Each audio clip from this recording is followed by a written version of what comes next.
I didn't wake up one day planning to destroy my own life. Nobody does. You always imagine betrayal as something sharp, sudden, dramatic, like a knife to the chest. But my story didn't begin with a knife. It began with a crack, a tiny, almost invisible fracture inside me that I was too proud, too blind, or too stupid to acknowledge. For years I believed my marriage was stable. Not perfect, but stable the way a worn-out bridge is stable until the wrong truck drives over it. I kept telling myself we were fine because I wanted us to be fine. I convinced myself that routine was comfort, silence was peace, and distance was just adulthood. I didn't admit that I felt lonely even when she was sitting right next to me. Loneliness is the most dangerous thing in a man's life. It doesn't kill you quickly. It empties you slowly until the smallest thing can fill the vacuum. I remember the exact moment the crack widened. It was a Tuesday evening, nothing special about it. She came home late again, her perfume mixed with the cold outside air. I looked at her, waiting for something. Maybe a smile, maybe a simple "How was your day?" Instead, she tossed her keys on the table and stared at her phone, her thumbs moving fast. I didn't know who she was texting, but I knew it wasn't me. I told myself it didn't matter. I lied. We barely spoke that night. She said she was tired. I said I understood. She went to bed early, turning her back to me before I even lay down. I watched the curve of her shoulder under the blanket and tried to remember the last time she had leaned into me without hesitation. I couldn't. That memory had dust on it. When I reached out to touch her, she flinched like my hand was a cold object she didn't want on her skin. I pulled back and stared at the ceiling for hours, listening to her breathing, steady, calm, far away. The next morning, she left early for work. I stayed home, pretending I had things to do. What I actually did was sit at the kitchen table staring at the half-finished cup of coffee she left behind, wondering how two people who once couldn't spend a day apart had become strangers sharing a roof. That's when she messaged me. That woman who would become the catalyst for everything that followed. Her name isn't important. What matters is what she represented: attention, recognition, warmth, things I didn't realize I'd been starving for until someone finally offered them to me. I had known her before, not well, just enough for polite conversations and occasional work-related chats. But that morning her message wasn't work-related. It was simple. "Hey, you okay? You seemed off last time we talked." That one sentence hit me harder than I wanted to admit. My own wife hadn't asked me that in months, maybe years.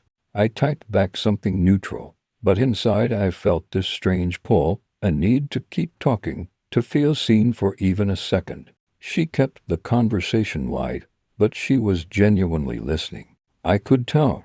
Every reply was thoughtful, not rushed, not forced. For the first time in a long time, I felt like I mattered.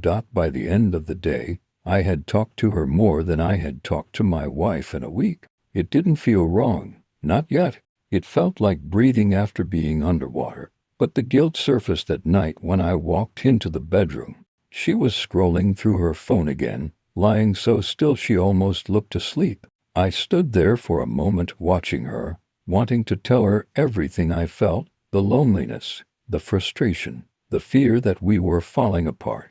But I knew she would shrug it off or tell me she was tired.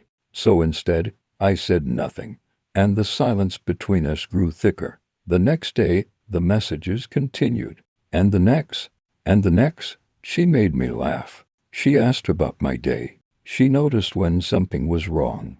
All the small things that once made my relationship feel warm and alive came from someone else now. I didn't plan for it. I didn't seek it. It just happened, the way rain happens when clouds get heavy. I knew I should have cut it off. I know I should have talked to my wife instead, forced the conversation we had been avoiding for years. But I didn't, because with her everything felt easy, natural, like she actually wanted to talk to me, not like she was checking a box. The real turning point came a month later. It was late. My wife was working overtime again. I was sitting on the couch in a dark living room, feeling the quiet press against my ears like pressure underwater. My phone buzzed, and before I even looked at the screen, I knew it was her. "Can I call? I just want to hear your voice." I stared at that message for a long time. My heart was beating too fast. I shouldn't have felt excitement, but I did. I shouldn't have smiled, but I did. I shouldn't have wanted to hear her voice, but I did. God, I did. When I answered, her voice was soft, warm, full of color. She said my name like it meant something. We talked for an hour, maybe two. I don't remember most of the words, only the feeling, like something inside me had finally woken up. It scared me, but it also anchored me. My wife came home while I was still on the call. I instantly muted and ended it. She didn't notice. She walked past me like I was invisible, heading straight to the shower. She didn't say hello. She didn't even look at me. I sat there holding my phone, my pulse racing, and realized the truth I had been avoiding. I wasn't just lonely anymore. I was angry. Angry that she didn't care. Angry that I had become the only one fighting for something that already felt dead. Angry that the person outside my marriage treated me better than the woman who vowed to love me. But the worst part, I wasn't sure I blamed her. We both let it happen. We both let the distance grow. We both kept ignoring the warning signs until they became impossible to fix.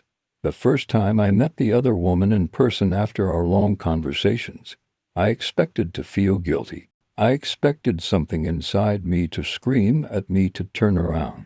Instead, all I felt was relief, like I had been holding my breath for months, and someone finally let me exhale. She smiled when she saw me. Not the polite smile my wife gave out of obligation, but a bright, genuine one that made my chest tighten. She hugged me. My body reacted before my mind had time to catch up. I shouldn't have hugged her back, but I did. And in that moment, my world shifted. The crack inside me wasn't a crack anymore. It was a fracture running straight through the life I thought I still had. When I went home that night, my wife was already asleep, or pretending to be. I watched her for a while, trying to feel something, anything, guilt, love, regret, but I felt nothing except a quiet, heavy numbness. That numbness was the beginning of everything that followed: the lies, the secrets, the nights out, the justifications I kept feeding myself until I believed them. Infidelity doesn't begin with sex. It begins with neglect, with silence, with emptiness, with someone else offering what your partner stopped giving. I didn't cross the line that night, but I stepped so close to it that I could already feel the ground disappearing beneath me. And somewhere deep inside, I think I already knew I wasn't going back. I woke up the next morning with the same heaviness in my chest that had followed me to sleep. It wasn't fear anymore. It wasn't even anger. It was something worse, a silent, sharp clarity that settled into my head like a shard of ice. The kind of clarity that comes when you already know the truth, but you're still pretending you don't. I lay in bed staring at the ceiling, replaying every detail from the day before, analyzing every movement, every word, every hesitation from her that suddenly made perfect sense. My phone buzzed twice with work notifications, but I ignored them. I wasn't ready to step into the world yet. I needed to understand what I was about to do, whether I was going to confront her, whether I was going to wait, whether I even wanted the confrontation. There was a part of me that wanted to scream, break something, demand answers. But another part of me knew exactly how she would react. She would deny. She would cry. She would flip the situation and ask me why I didn't trust her. I knew her tactics by heart because I had loved her enough to learn them. I got out of bed, made coffee I didn't even want, and sat in silence at the kitchen table. The chair across from me still held her cardigan thrown over the back, the same one she always wore when she said she was going just for a quick walk. Now even the smallest detail had a different meaning. Every harmless thing looked like a piece of evidence. I hated that feeling, the feeling of becoming a detective in your own home, the feeling of doubting your partner's every move, Her laughter from the night before still rang in my ears. She had been almost too cheerful when she came home late. She talked more than usual, asked about my day, touched my shoulder, kissed my cheek, tried to act like everything was normal. It was the kind of performance people give when they're trying to hide guilt with overcompensation. I had seen it in others. I never thought I'd see it in her. By the time she woke up, I already had a plan. A simple one: observe, verify, document.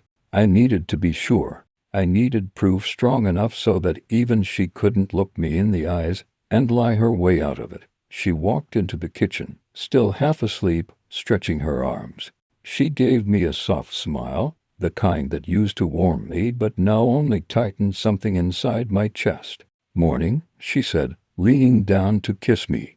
I turned my head slightly so her lips brushed my cheek instead.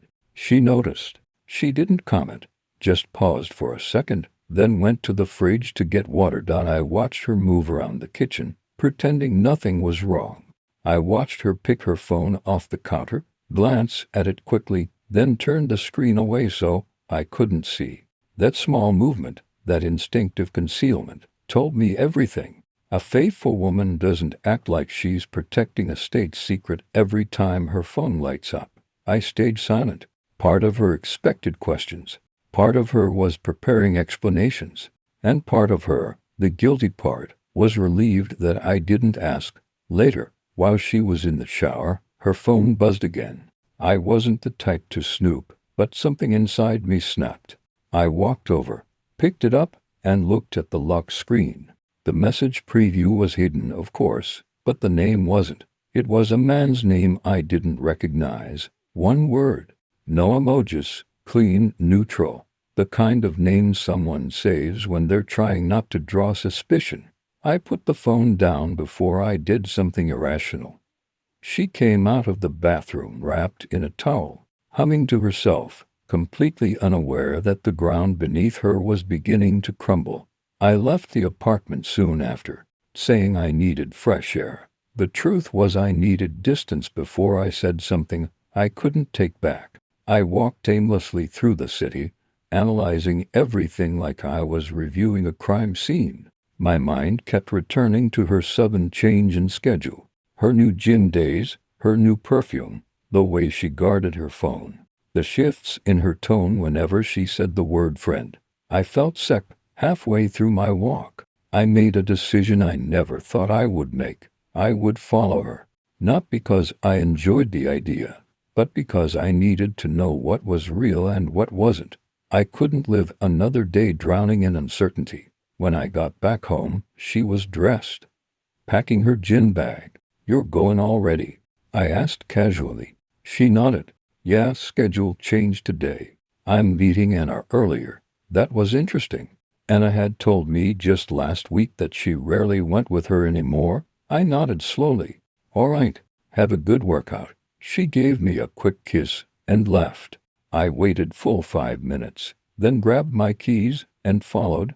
I stayed far enough behind that she wouldn't notice me. She walked fast, looking around occasionally, but never behind her. That said a lot. She wasn't expecting to be followed. People hiding something rarely think about being caught. She didn't go to the gym. She didn't even walk in that direction. Instead, she slowed down near a coffee shop, checked her phone, and a few seconds later, a man appeared. He was tall, maybe a little younger than me, dressed casually like he belonged in her world. She smiled, the same smile she used to give me. Familiar, warm, intimate, not the smile of just friends. He touched her waist lightly, like it was something they both were used. She didn't pull away. She leaned in. My stomach twisted. They walked together, close, whispering, laughing quietly. At one point she put her hand on his arm. I wanted to storm over, confront both of them, demand answers, shout the truth in the middle of the street. But I forced myself to stay calm. Emotional decisions destroy men in situations like this.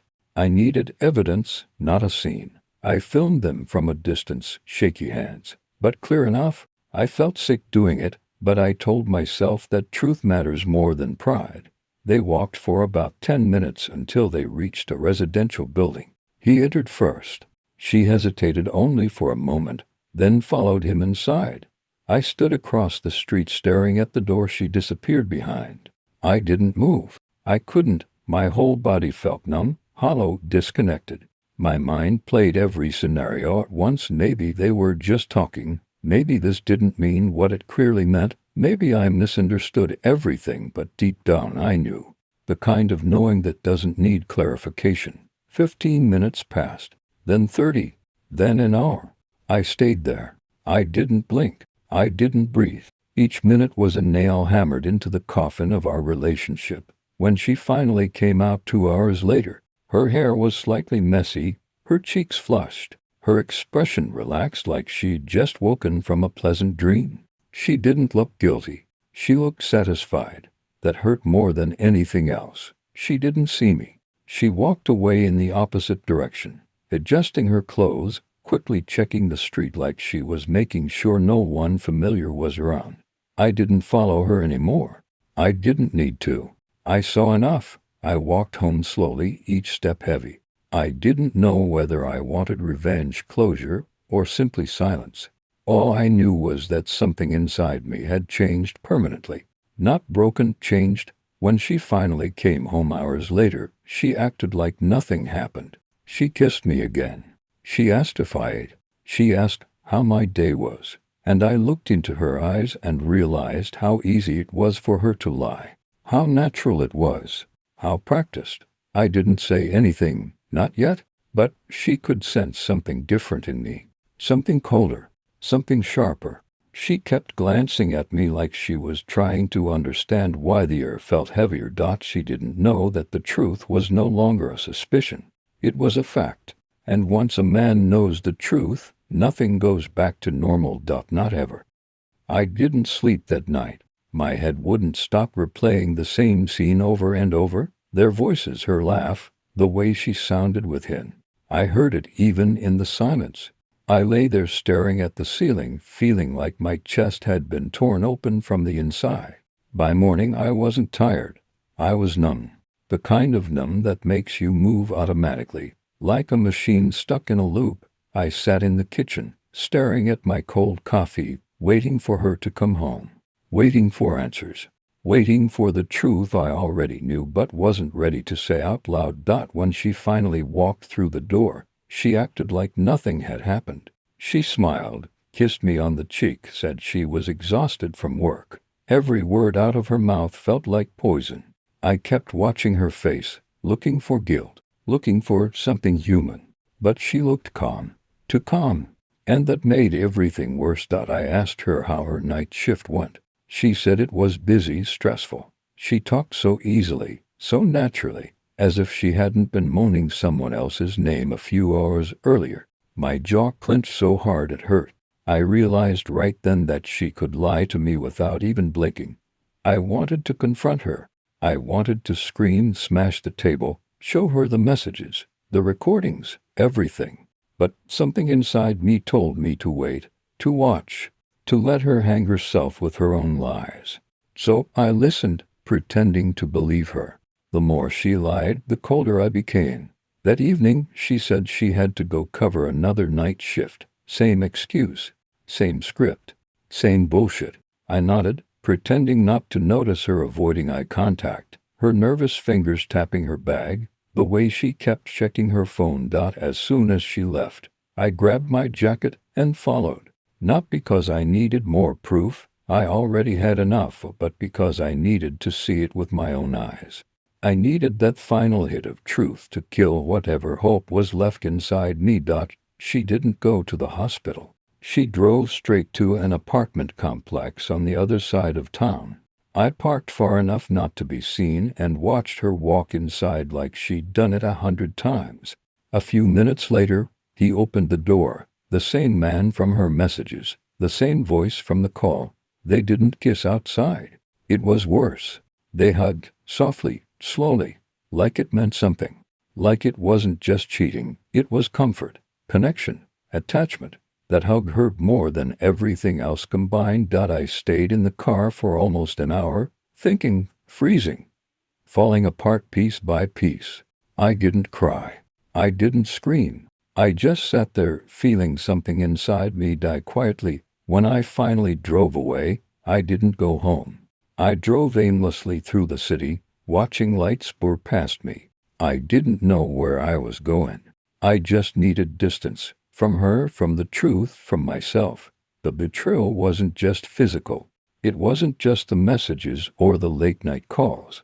It was the way she came home and talked to me like nothing had happened.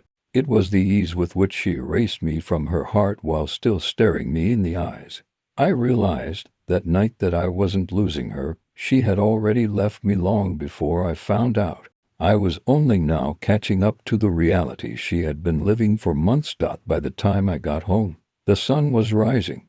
I looked at our apartment, the place we built together, the place where I thought we were happy, and for the first time, it felt like a stranger's house. I walked inside, sat on the couch, and whispered to myself, tomorrow, I end this, and I meant it, every word.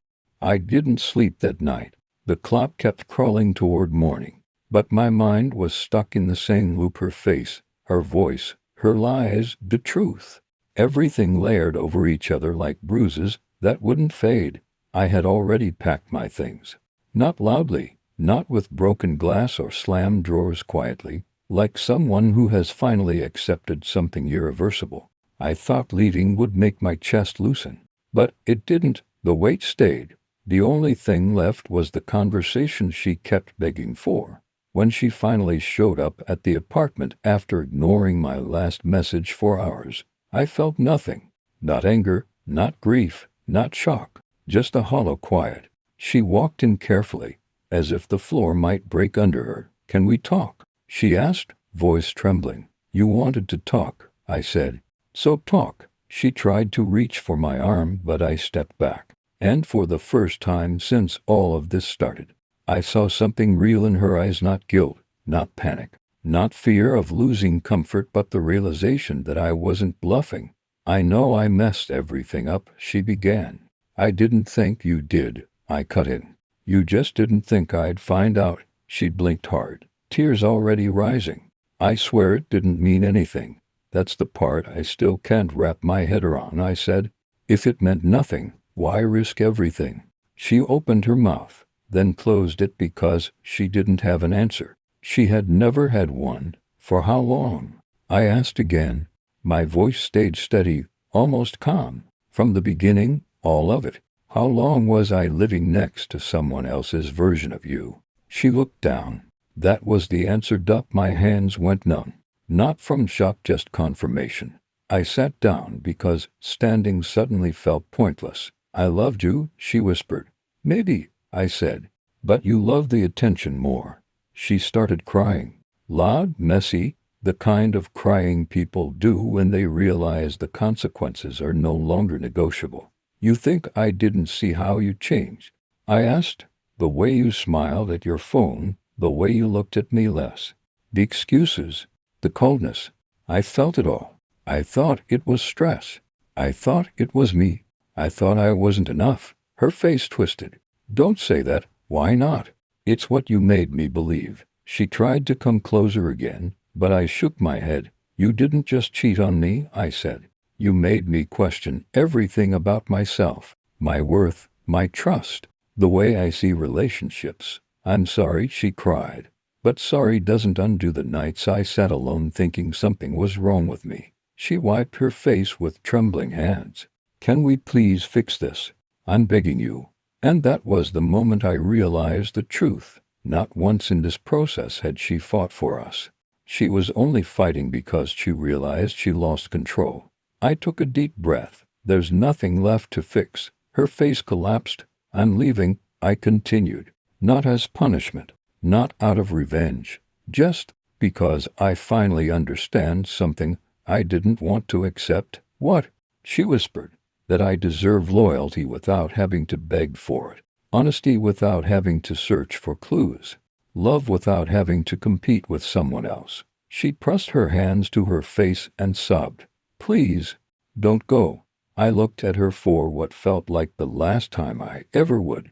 You made that decision before I ever had the chance. She sank to the floor, crying into her palms. I wanted to feel anger or satisfaction or heartbreak, but all I felt was a quiet, clean clarity. That's how I knew it was truly over. I picked up my bag and walked toward the door. "Will you ever forgive me?" she whispered. I paused with my hand on the handle. "Yes," I said, "but not today, and not for you, for me, because forgiveness is release, not return." And then I walked out. The hallway felt cold, the stairs too quiet, but each step felt like a small reclaiming of something I had lost, something she had taken piece by piece while convincing me I was imagining it. When I reached the outside air, I exhaled for the first time in months. I didn't know what my life would look like after this. I didn't know how long the hurt would last, or how many nights would feel heavier than others. But I knew this: I wasn't broken. I was rebuilding. And sometimes endings are tragedies. Sometimes they're the first honest thing that happens after a long string of lies. I walked away without looking back. For the first time, that felt like the right direction.